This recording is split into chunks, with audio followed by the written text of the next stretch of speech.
Lanskap politik pembangkang berubah sekelip mata apabila gabungan antara parti-partinya diwujudkan bersama Parti Amanah Negara atau Amanah yang kononnya akan menguatkan lagi saf gabungan Pakatan 2.0 untuk menghadapi PRU 14 nanti. Terdahulu, parti itu telah berjaya dirasmikan penubuhannya pada 16 September yang lalu di Shah Alam.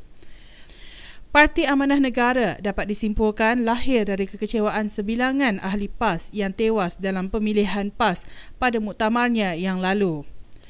Melangkah dengan berani berhadapan dengan pelbagai sindiran, Amanah tetap berdegil untuk terus dilahirkan bagi merapatkan jurang kolaborasinya bersama parti PKR dan DAP selepas bekas sekutunya PAS mengisytiharkan secara rasmi keluar dari gabungan itu. Pemerhati politik dari Universiti Kebangsaan Malaysia UKM, Datuk Dr. Syamsul Adabi, berkata beliau tidak merasakan gabungan ini mampu melangkah lebih jauh dan berjaya dan menganggap penubuhannya terdesak dan menjadi taruhan ciptaan DAP yang mana majoritinya disertai orang Cina. Kemungkinan besar kerana PAS telah keluar daripada pakatan, oleh itu mereka memerlukan satu endorsement baru. Sebenarnya ini boleh memberi penzahiran bahawa mereka sendiri adalah sudah tergugat kedudukannya, kerana PAS ini adalah aset penting kepada gabungan pakatan itu sendiri. Seolah-olah tiga parti besar sebelum ini yang berada di dalam pakatan ini, satu daripadanya sudah tidak ada dan mereka terpaksa menggantikannya dengan Amanah ataupun Parti Amanah Negara, dan ini akan memberi cabaran besar kepada mereka dari segi penerimaan. Sejauh mana penerimaan rakyat kepada Parti Amanah ini belum dapat diukur oleh mereka sendiri. Seolah-olah Parti Amanah ini menjadi galang ganti kepada PAS dan dia tidak mempunyai rekod di dalam pencapaian mana-mana pilihan raya lagi.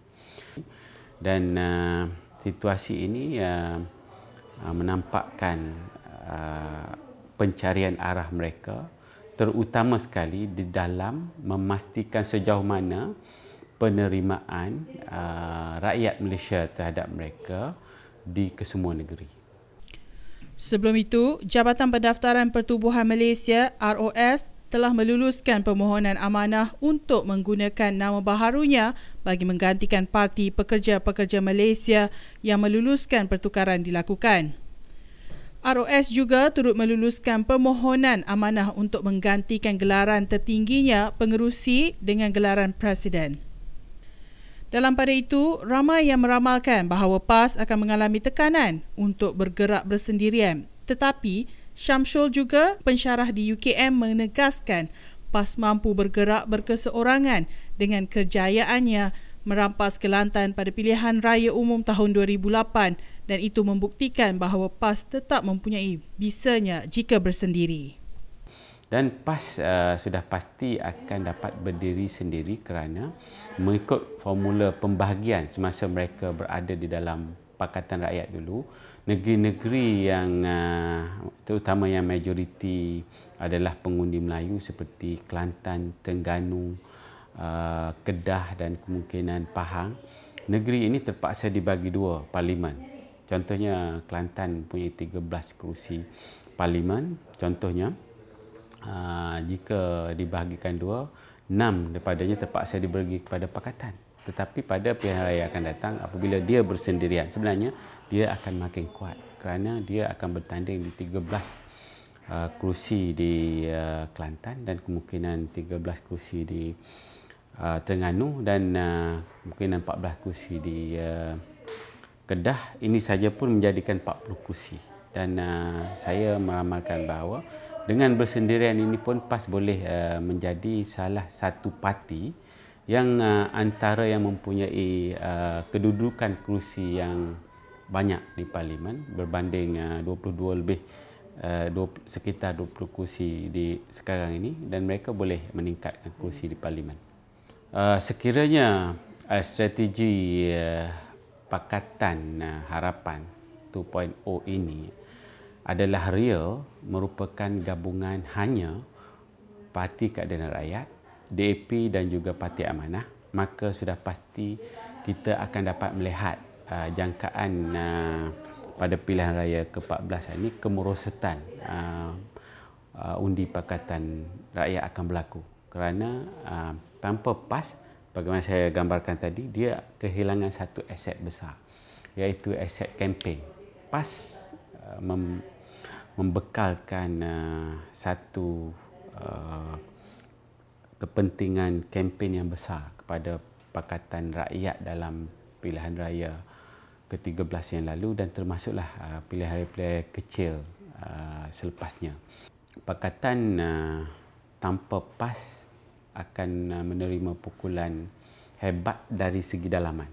Walaupun pada masa ini BN terutamanya UMNO mempunyai masalah isu 1MDB, isu GST, isu 2.6 bilion dan lain-lain. Namun masalah isu ini telah diseimbangkan dengan masalah kesepaduan di dalam pakatan.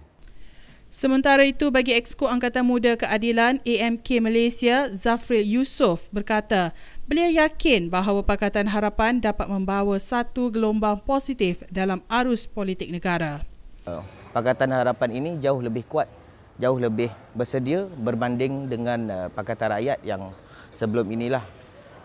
Sejauh mana kekuatan parti tersebut bergantung pada mereka, komitmen mereka dan berkhidmat untuk masyarakat bergantung pada nilai-nilai di bawah, maksudnya nilai-nilai komitmen di peringkat bawah, di akar umbi terutamanya. Ialah Parti Amanah contohnya. Tetapi pimpinan mereka pada saya sudah cukup berpengalaman di semua peringkat. Contohnya seperti Mat Sabu yang mana telah berada di dalam politik tanah air ini daripada saya tak lahir lagi, maksudnya lebih kurang 30 tahun lebih beliau. Jadi pengalaman pimpinan Parti Amanah ini sudah ada. Cuma mereka membuka ruang yang lebih besar kepada orang Melayu terutamanya di dalam landscape politik Malaysia pada hari ini. Di dalam sejarahnya, banyak parti-parti serpihan ni bergerak akhirnya merudum dan akhirnya hilang dalam pentas politik negara.